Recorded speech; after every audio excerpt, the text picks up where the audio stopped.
Welcome to the Online Success Journey podcast, your opportunity to discover and learn from entrepreneurs like yourself.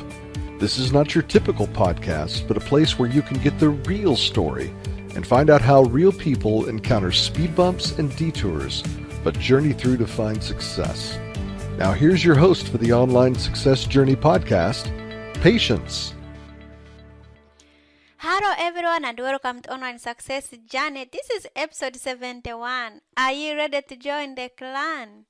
Today we have Rob Cornish, a coach, a speaker, started online business in 2010 but launched his first major product in the stock market niche in 2011, which earned him six-figure in sales. For those of you listening to the audio version of this podcast, please note that this special episode is only one part, but it's also available in a video format on my YouTube channel. Click the link below for the video. Hi Rob. Hi. How nice are to meet you? Yeah, nice to meet you too. Welcome to Online Success Journey. Thank you.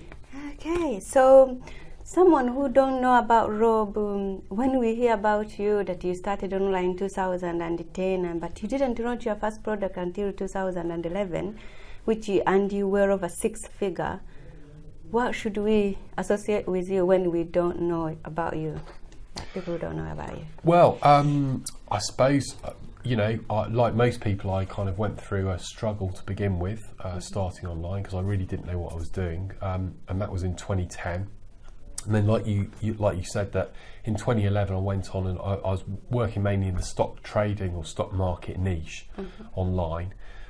So I made some quite good money there in 2011. Then sort of transitioned on and started to share what I'd learnt with some other people, and that went into internet marketing and so on. So really, for me, it's just a lifestyle business. It's about I don't really like flash cars or designer clothes or anything like this. It's all about the lifestyle. That's the main thing.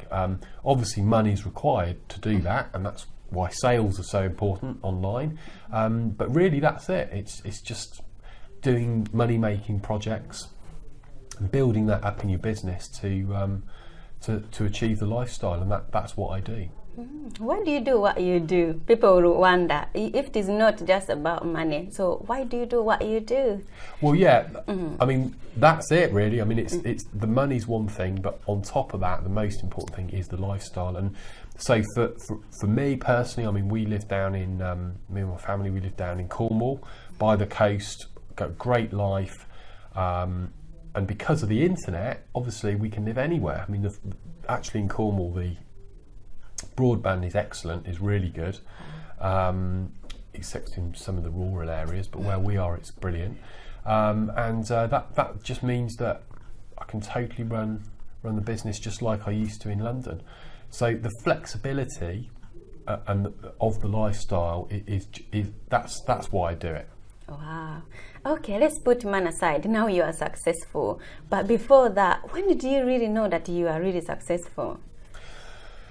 Well, I don't know whether you really think you're successful yourself. I mean, obviously we all look at other people and you can kind of gauge your own success by looking at others. So it depends who you compare yourself to. If I compare myself to a billionaire, then I'm a complete failure, I suppose you could say. But then to other people, people look up to me, they tell me for what I've done. So it's all relative, that's one thing.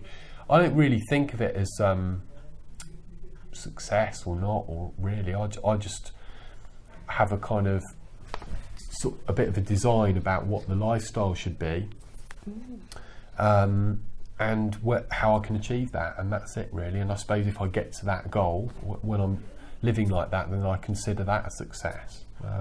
Yeah, because now you created a product which made you well over six-figure. So what is your next goal? Is it like? Oh right. Well, this is back in 2011. Yes. Yeah. So I spoke about in 2010 I went through a big struggle, and then in 2011 I did over $100,000 on a product. But I've done that several times since then, and in bigger amounts. All right. So, but I was talking about that because that was the turning point really from information overload and not making any money to being successful. And the key was is just looking basically at what other people actually do, looking at successful people and studying what they do and emulating that. That's the real key. Well, now you are successful and you've been in business for a while. Do you have a mentor?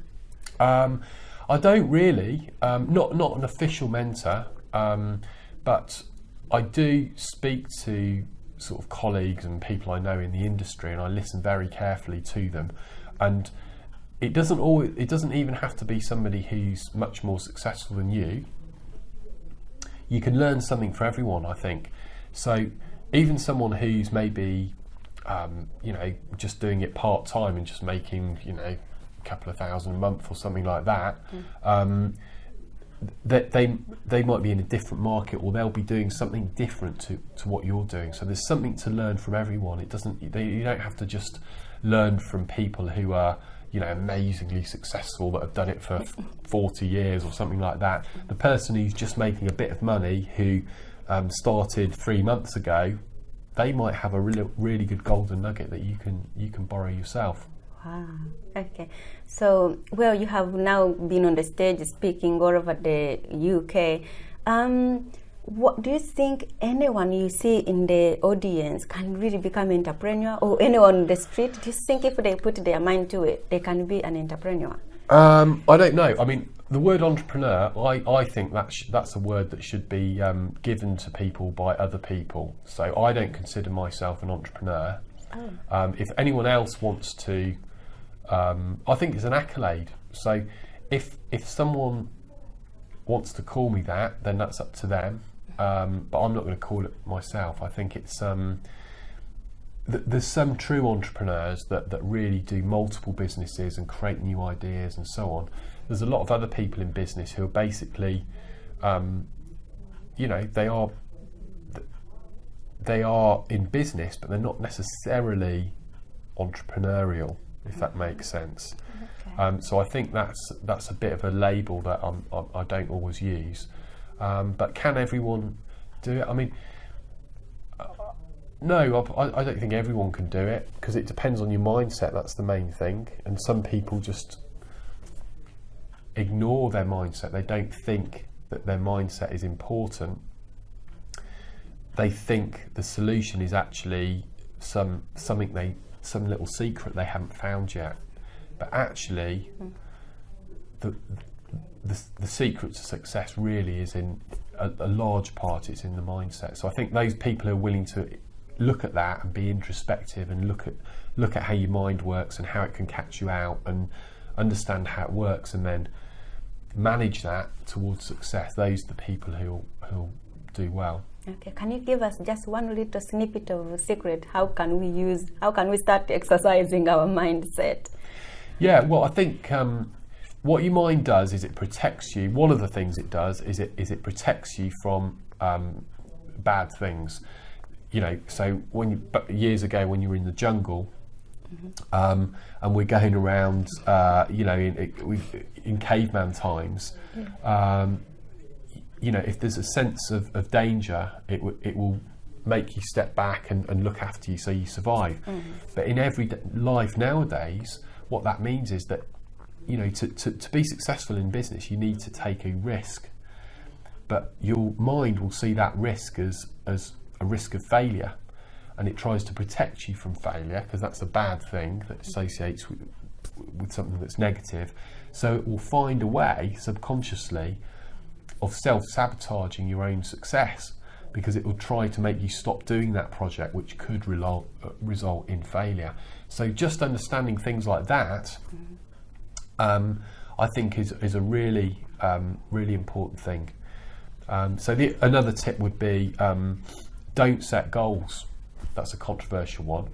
So don't set goals that are 6 months long, for example, because they'll be kind of arbitrary, because you're doing something you've never done before. You don't know if it's achievable, and you'll just build up anxiety. So 3 months down the line, you'll be like, oh, I don't know whether I'm going to make this goal or not. I'm really worried about it. And you'll spend all your time worrying and having anxiety about the goal, rather than focusing on what you should be focusing on, which is actually doing the stuff to make it happen. So instead of setting goals and letting your mind run amok with that, just look after every day. Have an end sort of target that you'd like to get to in terms of lifestyle, but then accept that it's going to take as long as it takes. But just when you wake up every day, I just say, I just want to move forward today. Do what I can to move forward. And a lot of days you will move forward, other days you won't. And the days you won't, doesn't matter, because you get another go tomorrow. Whereas if you're setting 6-month chunks for yourself, you build it up so much in your mind, you're worried about failure. If it doesn't work out, you feel like a complete failure. You get fed up with it, you walk away, it's all a crisis, and then you have to wait to start another 6-month thing. Whereas if you just do it on a day-by-day basis, you can afford that bad days. Go, never mind, got tomorrow again, you have another go. So things like that, and just thinking about things in a different way can really help. Wow, okay. Thank you for the tip. Okay, tell my clan a little bit, when that day, do you still remember that day when the magic moment happened, when all of a sudden it started making sense to you, your business was rocketing and you're like, yes, I've made it to the laptop lifestyle. Do you still remember it? Well, I think there's several milestones you go through. So the first one is just making one sale. So I remember that. And that is a milestone. Of course, as soon as you hit it, then you know it's possible, which is great. But then you're straight away focused on, well, okay, I've made one sale, that's brilliant, so I know it's possible, but how do I take it to the next level? And the next level might be $10, and then 100, and so there's a whole series of steps. There's not just one big kind of binary, I'm a failure and now I'm a success. It's not just one step. So I think I do remember various points, but there's hopefully for me, I'd like to think there's still many further steps to go in the future. So it still gets better, and you still achieve new things that you want to achieve. So you're still waiting more magic moments. Yeah, hopefully, because that makes it exciting, doesn't it? If you're building new things, and it doesn't have to necessarily be even money, but like I said, the lifestyle, you could change your lifestyle and make that better, or it might be just doing something different. So you might be making more money or the same money, but you're just doing a different project which you might enjoy. So all these things are, I think it's not just about cold hard cash. I mean, money's very, very important because it's a driver. I mean, don't get me wrong, but it's by no means the only thing. Wow. If you have to keep a note to your pocket every day or in your wallet, what will be written on it? Well, there's a book by Richard Branson called "Screw It, Let's Do It," I think, and that's good attitude, because it's sort of saying, stop overthinking it, because you end up with analysis paralysis. You overthink things, and it just locks your brain down. Again, it's this. Your mind's trying to self-sabotage your success because it's trying to protect you from any risk of failure, which it sees as a bad thing, and that ends up paralysing you, so you can't do anything. So you've got to say at some point, I don't know if this is really going to work, but it seems like a good thing. Right, screw it, let's do it. That was Richard Branson's thing. There's another phrase which I don't know if Frank Kern came up with it, but I've certainly heard him say it, which is there ain't nothing to it except to do it. Wow. And that's a good thing as well. So things like that, there's two. I'll probably have one of those maybe written on your note. Yeah. Okay. Let's say your business is down to $100. How will you invest it? Oh, that's a good question. Okay, so if I didn't have anything at all, assuming, I'd go and buy a domain name for $10. I'd go and buy an autoresponder, which I'd probably get a free trial on, and then that'd be like $20 a month. So that'd give me a few months on that, wouldn't it? And then I would go and create a product, very, very simple product. Probably something I call a nano product. So it's very, very simple products, like a list of resources, or something that helps people save time with a list of shortcuts or tips or something like that. And I'd put that together, and I put it on the website that I've bought. So I need some hosting, so that's another $10, right, or something like that a month. So I basically create a product, get that product online, and then give a good commission on that product, and get other people to drive me the traffic to sell it. You can do that in like 3 or 4 weeks, well, less than that really. Just get it done, and then that would give me the people on my list. Then I can promote affiliate products to them, and then I've got that income, and I'm moving beyond that $100, and then just sort of take it up from there really. Wow. Okay. What is the next chapter for Rob and the nano products? Oh, and the nano products. Well, I think just more of the same really. I think the nano products are a huge thing, a huge trend. So it's the idea of, instead of big bloated products, very small, tight, compact things that people can consume quickly, you sell them at the impulse buy price range, which is very low, kind of $7 to $27. So they're relatively easy to sell.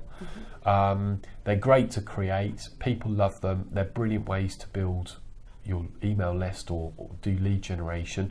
So there's a lot to explore in that. I've been doing a lot this year, but there's a lot more on the table I want to develop. So I think I'll be doing a lot of that. Wow. Do you feel like you succeeded, or you are just on the way? Both. There you go. How can people contact you or find more information about you?